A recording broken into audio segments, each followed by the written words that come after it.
Hey guys, it's QuickyBaby and welcome back to World of Tanks, and today I've got a full preview for you of an upcoming Tier 8 German premium heavy tank. It is the Mauerbrecher. It is pretty much a reskin of a VK 100-01, but yeah, it's a pretty snazzy reskin. It's got Ein Berlin down the side of the tank. I guess this is something to do with the unification when the Berlin Wall came down, and that's because I think the tank's name pretty much translates into wall crusher or wall breaker. I'm going to let you know everything there is to know about this upcoming Tier 8 German premium heavy tank, whether I think it's going to be a new defender, if it's worth picking up, or maybe it's worth skipping out on. So firstly, I'm going to run down the full statistics of this tank, show you how it stacks up to some of its Tier 8 premium tank competition, and then follow it up with some gameplay. So without further ado, let's get started. So let's see how the Mauerbrecher holds up compared to the standard VK 100-01P, the infamous Defender, the Lerva, and the good old trusted Tiger 2. So immediately we notice that the Mauerbrecher has the same DPM as the VK 100-01 and the Defender, and that's because it has the same caliber gun,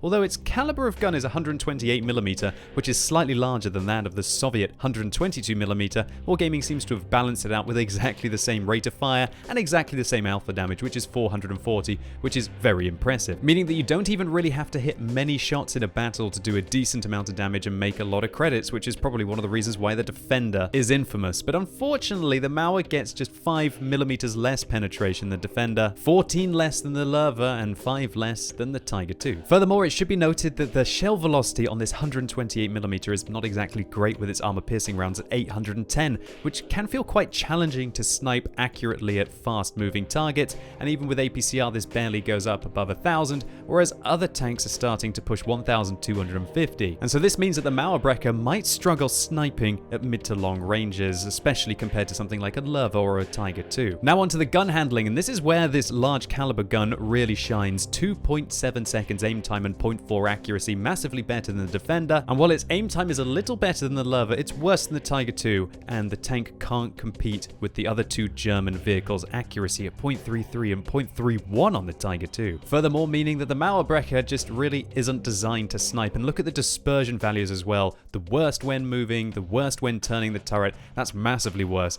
That is 50% worse than the Defender's turret reverse dispersion, which kind of balances out that aim time. And interestingly enough, now on to one of the differences between this vehicle and the VK 100-01, and that is that it's got 5 degrees less elevation, but oh well. One thing that is nice about this tank, 8 degrees of depression. Well, that's not as good as the fairly recently buffed Lerva. It's the same as the Tiger 2, and it gives the vehicle an edge over the Defender along a ridgeline. So now on to mobility, and that's not good news for this tank. Limited to 20 kilometers an hour forwards and 15 backwards. It has a whopping horsepower in its engine of 1,600, and it weighs 168 tons, making it, I believe, the heaviest Tier 8 vehicle by far. And what this means is that even if you give tiny little bumps to your opponents, you are doing whopping amounts of damage to them and basically taking nothing in return. But of course, when you're limited to 20 kilometers an hour and your power to weight ratio is just over 9.5, it's hard to be able to give them those love bumps. The ground resistances on this vehicle are identical, and Wargaming have given it a tiny little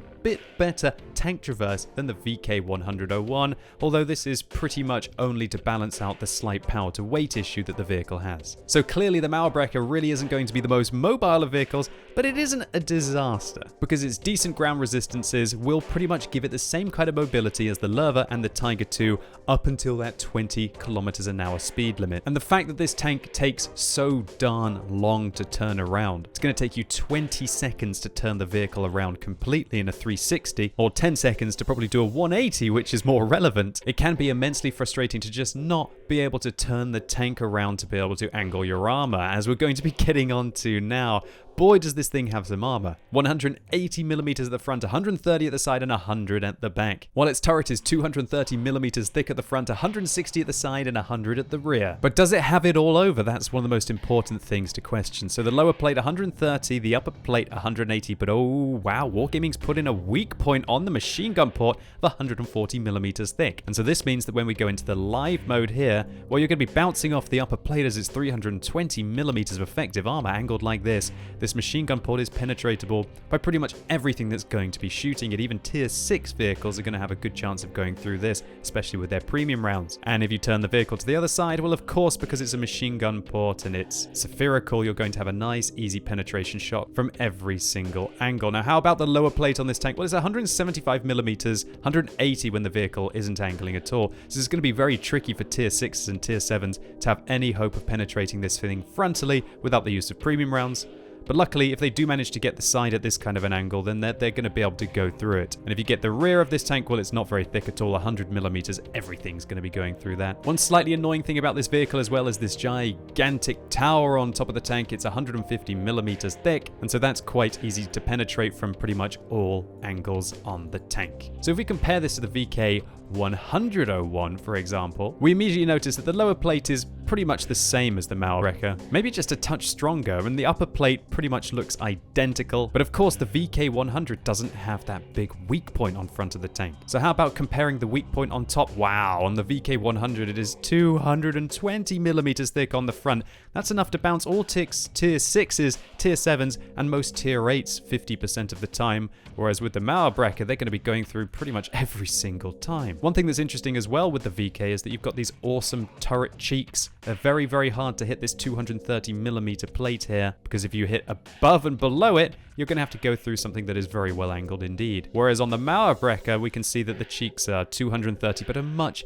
bigger, juicier target. Now, while this does mean that when you angle the turret to the side like this, you're going to be doing better in the Mauerbrecher because you've got 260 millimeters of effective armor. When you over angle the side of the VK100 here, you go down to 240, and that means that this is more of the traditional mouse turret. You angle it at 45 degrees, you wait for somebody to hopefully miss the top of your tank and ricochet, and then you get that gun back on target and you punish them. One thing that really sucks about this tank, however, is that if you can shoot underneath this very thick spaced plate above the upper part of the tracks and hit through here, you only have to go through 40 millimeters of spaced armor, which are the tracks, and then you have to go through 60 millimeters of lower side hull armor, whereas on the VK100 it's 100 millimeters thick. So even when you angle the tank like this, tier 6s, tier 7s, and most tier 8s are unable to just penetrate you at all, which is what makes the tank so strong. Just not going to have that on the Mauerbrecher. And while I don't think you can begin to call this armor absolutely useless, it's definitely going to be a challenge to use it when you're not in a good matchup compared to the VK100-01, which is just an utter tank. And furthermore, take a look at the fact that you can overmatch the roof of this vehicle with 121 millimeter caliber armor piercing rounds, as the top of the tank is only 40 millimeters thick, which means that it doesn't take artillery hits very well at all. Whereas on the top of the hull on the VK100-01, you've got 50 millimeters of armor, which will protect you from everything apart from the 152 millimeter tank destroyer guns. So to make up for this, I was thinking that Wargaming were maybe going to give the Mauerbrecher a huge amount of hit points, but no, it's 1,700, just like the VK100-01. And this is a little bit weird to me. I think it's a missed opportunity. Even the KV5 has 1,780 hit points. I think the Wargaming should have bumped this up a little bit on the Mauerbrecher, because clearly it doesn't have as good armor as the VK100-01. But once again, I'm by no means saying that having 1,700 hit points is terrible for a tier 8 heavy. It's just not very much more compared to a tank like the FCM50T, which has got 1,500, or the IS-3, which also has 1,500. And considering this vehicle is the heaviest by 47 tons, even heavier than the OHO, and it arguably has way more weak points, I think it needs a little bit more durability. And finally, on to one of the coolest things about this tank, 400 meters view range. That's way better than the Defender, and even slightly better than the Tiger II, which means that you will be able to spot effectively at mid to long ranges, even if you decide to not put coated optics on this tank if you have a decent set of crew skills. Talking about crew skills, it's one of the best things about the Mauerbrecher, and that is because it has the full 6 crew members, which will make it an excellent crew trainer for something like a Mouse or an E100, whereas the Lerva only has 5 crew members, a single loader in the tank, and it's the same with the VK4503. And so if you're purely looking to train up crew, then maybe the Mauerbrecher will be your kind of thing. But you know what? I think that's quite enough jibber jabber. Let's see how it performs on the battlefield. So here we go, we're going to be defending against an assault on Erlenberg in a rather nice matchup. No artillery, lots of lovely tier 6 and tier 7 tanks to ricochet. This should be an opportunity to see just how good the armor on the Mauerbrecher can be. Now, when I'm defending against an assault, I'm going to go in one of 2 locations. Number 1 is going to be over here, probably hang around the building, especially in a tank that's limited at 20 kilometers an hour. And number 2, why not just hold the bridge? And it looks like people seem to like the look of this vehicle. Look at this VK3601. Maybe one day I'll be able to grow up to be just like you. Well, if you do grow up and get a credit card, then maybe, possibly. Anyhow, stay on track, QuickyBaby, stay on track. Now, model-wise, I do think this tank looks absolutely awesome. I do like it when Wargaming add these cool camos in the game. When the Patriot first went in, I thought, is it too far? These days, I don't think it's too far at all. And, you know, now that Wargaming have the old historical camo and everything, historical elements, do you think you could click that and it would turn all of the Mauerbrechers and all of the Defenders into their regular counterparts, so to say? I'm not sure about that. Maybe that's something they'll be planning to do in the future. We'll have to check it out. I don't think the community as a whole hates these fancy camouflages. It's not really camouflage, we say fancy paint jobs that Wargaming have been putting in. But if you do, make sure you do let me know as well in the comments if you absolutely detest them and it's a real deal breaker for you. Well then again, if it's a deal breaker for you, you probably already uninstalled the game and stopped playing it. But yeah, I'm trying to fill time here because what can you do when you're defending against an assault in a tank that goes at 20 kilometers an hour? I really tried my best. I pinged my map so much. I've been asking all of the enemy team, not the enemy team, my team to fall back. Whoa, 454 damage. It never gets old doing that much damage in a tier 8 heavy tank. Although I have been playing the Scorpion a little bit, a couple of times during the charity stream on Thursday, and god, 490 is filthy as well. I've been trying to tell my team, please fall back, please fall back, please fall back. They were not interested at all, and so they die over there, and we miss our shot on the WZ-132. As you can see, the dispersion values when you do turn the turret are pretty bad on this tank, and even though it's got that fairly nice aim time of 2.7 seconds, the 0.4 accuracy, you do feel like you're lobbing in the shells. Boy, that was a nice roll. 501 out of 440. That was plus 15% right there. Is this IS going to get punished as well? 4 rounds a minute on this tank when you do pump it up with things like Brothers in Arms, and if you do want to choose to use chocolate on this tank, I'd like to clarify, I'm not using the enhanced equipment. I'm not using the bonded equipment. The bonded equipment? The bond equipment. The equipment that you can bond... Buy for bonds even! So the DPM that you're seeing is fully achievable without participating in the ranked game mode or fully pimping out the tank. And yeah, the gun handling doesn't feel too bad, perhaps because you are limited to that 20 kilometers an hour. I wouldn't really like to fire on the move though. I think if you do fire on the move in this tank, you're not going to do too well. And look how long it takes to turn the turret. The turret traverse is definitely not ideal in this tank. Will we be able to get the Pershing? Well, we will be able to if he stops for us. That was very nice of him. I think he was thinking, oh, maybe I can get a shot in. No, he actually just allowed us to get that little bit of extra aim time.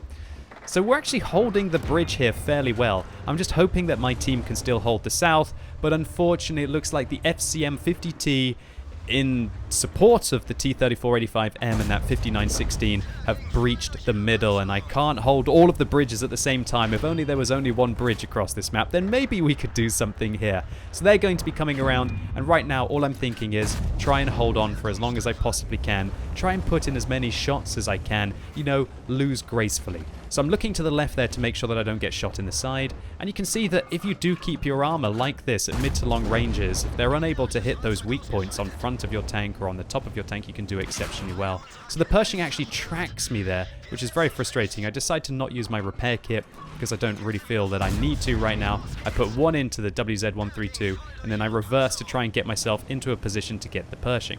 And this is where playing German, super heavy German tanks is actually quite fun. And you know, I guess I would never recommend this, but for somebody who wants to try out having a super heavy German tank, then I guess you can do so now without even playing the game too much if you do have that credit card. I just think that this is not an uncomplicated tank to play if you really want to do effectively with the armor. And now we can see that as soon as we're breached and we're surrounded, our armor isn't exactly holding up very well. Look at that, a tiny little bump into the Pershing, we do 47 damage.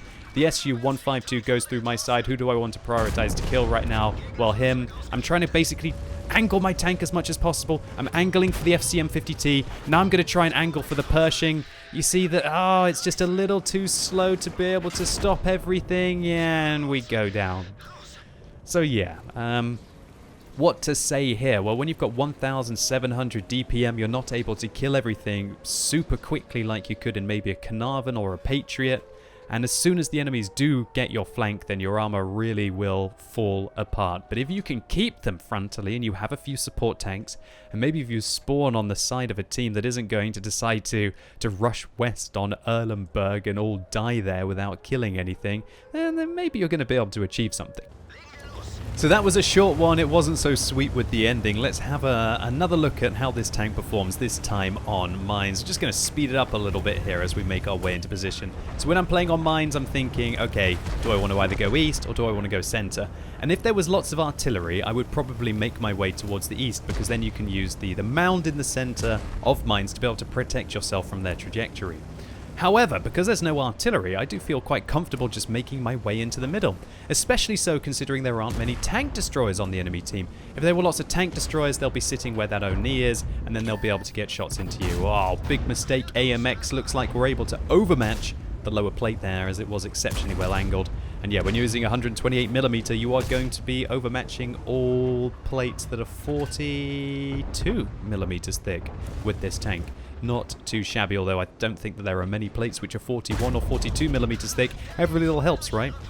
So the gun handling on this vehicle, it's not terrible. You can make 0.4 accuracy work, and as I mentioned, because this tank isn't exactly exceptionally fast, and the dispersion values don't matter too much with the decent aim time, I'm quite actually impressed that my team are allowing me to sit here. Do you notice how they're all being quite nice and not pushing me? Usually your friends might be trying to push you up, but maybe they're quite happy that I'm sitting here because I'm drawing some of the fire from the enemy team. I've already bounced 720 damage from the AMX 1390, and I'm allowing them to now push into position. I don't want to get shot by this derp gun, because as I mentioned, while the frontal armor on this tank is quite thick, if they hit your upper deck, it's only 40mm thick, and so high explosive splashing on this tank is very significant. And I did have a few games where I was playing against the super heavy tanks, some of the like the Type 4 heavies, the Type 5 heavies, and yes, this thing can beat tier 10 tanks, even though I'm not going to be showing them to you today. It definitely didn't feel amazing to have high explosive rounds being derped on this vehicle, and even artillery is very punishing. So I'm not trying to avoid that. I'm not trying to make this tank look good, no matter how much you might say it. And some of you cynics in the chat, by not showing you how the thing takes artillery shells. I don't need to show you to tell you that if this thing gets hit by artillery, it's not going to live for all that long. It'll take an artillery hit better than a very lightly armored tank, no doubt. But yeah, just try to avoid artillery at all costs, just like you would do in any other super heavy. I just wonder if this tank is going to be one of the easiest XP pinatas when it does go into the game fairly soon. Because obviously it's just getting penned in the side here by a tank lower tier than it, the Oni. Lost my ammo rack for the second time this game. But I'm still going to be able to get into position to be able to put one into his lower plate. There we go, 466. And so yeah, maybe while this tank will be quite satisfying to shoot, because obviously the weak point on front, if you guys are wondering how can I take on this behemoth, just shoot that machine gun port. Its shape just means that you can penetrate it from every single angle and you're going to be incredibly successful, and then just shoot the top part. It just doesn't look like our enemies are trying to do that. The only time we've actually been penetrated so far this game is when they've got the flat, flush surfaces either on the side or the rear of the tank. Let's just speed this up a little bit because I am ammo-racked, and when I'm ammo-racked it's fairly painful. WZ-120 looks like he misses our weak point on the lower plate there, and we put a good one into him.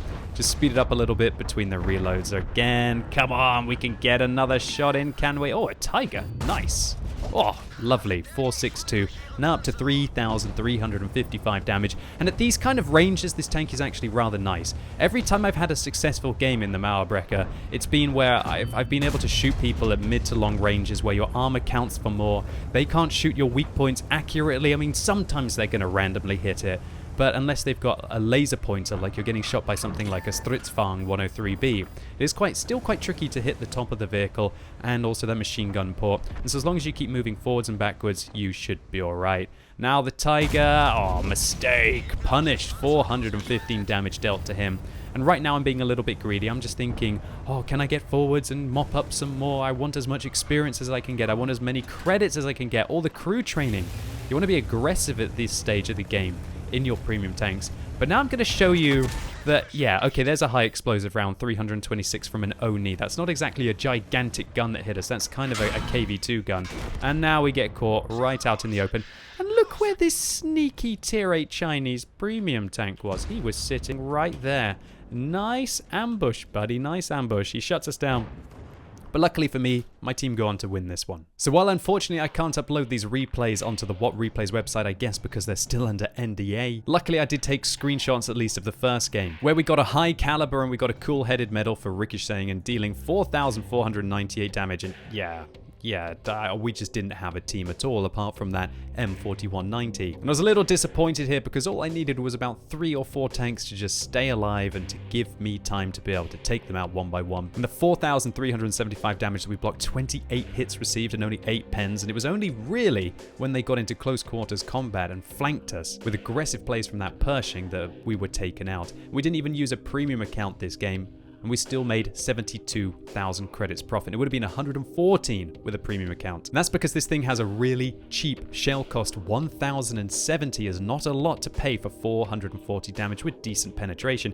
In fact, the shell cost is pretty much identical to the Lerva and the Tiger 2, but your alpha damage is pretty much just 50% more. So is the Mauerbrecher going to be the new defender? Well, no, certainly not. The tank has enough weak points on top of the vehicle and also just on the front plate and the lower plate and the cheeks to mean that it's going to be pretty easy to penetrate this vehicle unless you're a tier 6 or tier 7 tank, and even then if you were to dab the 2 key and hit one of the weak points, you've got a good chance against it. But does that necessarily mean that this tank is going to be utterly useless just because it doesn't have that godlike armor? No, not at all. The games that I played in this tank, I was still able to make a lot of credits, deal a lot of damage, make some good crew training, and while the speed of the tank certainly limited my capacity to carry the games, not everybody wants to be driving around at a million miles an hour, and some people just really love that German super heavy experience. But does this thing feel like a super heavy? Well, I'm not so sure about that.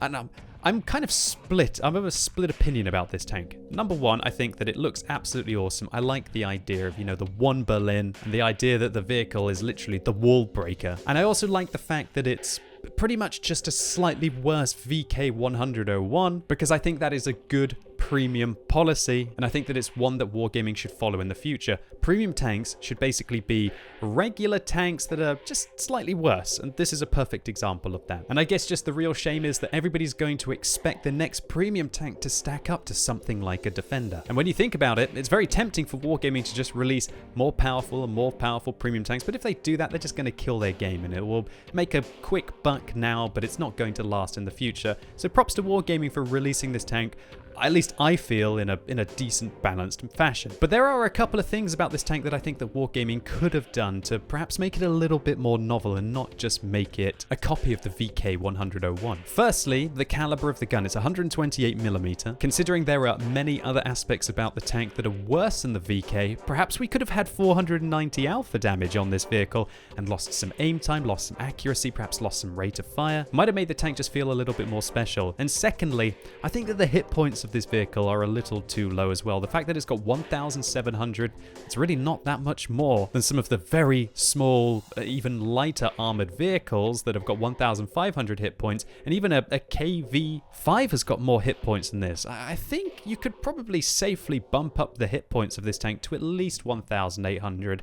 If not 1,900, even a 2k, something around that region. Because trust me, it needs all of the hit points it's got to have any kind of durability, with the 3 gaping weak points on the front of this vehicle, which one of them is just shootable from all around the tank. And so ladies and gentlemen, boys and girls, that about wraps it up for the Mauerbrecher. I hope you enjoyed this video or it was useful to you. If it was, give it a thumbs up, but if you hated it, give it a thumbs down, and let me know what you think about the vehicle in the comments down below. Do you think it looks great? Do you think it looks terrible? Are you going to pick one up, or is this a tank that you can very happily skip? And as always, thank you so much for watching. You've been epic, and hopefully I'll see you soon.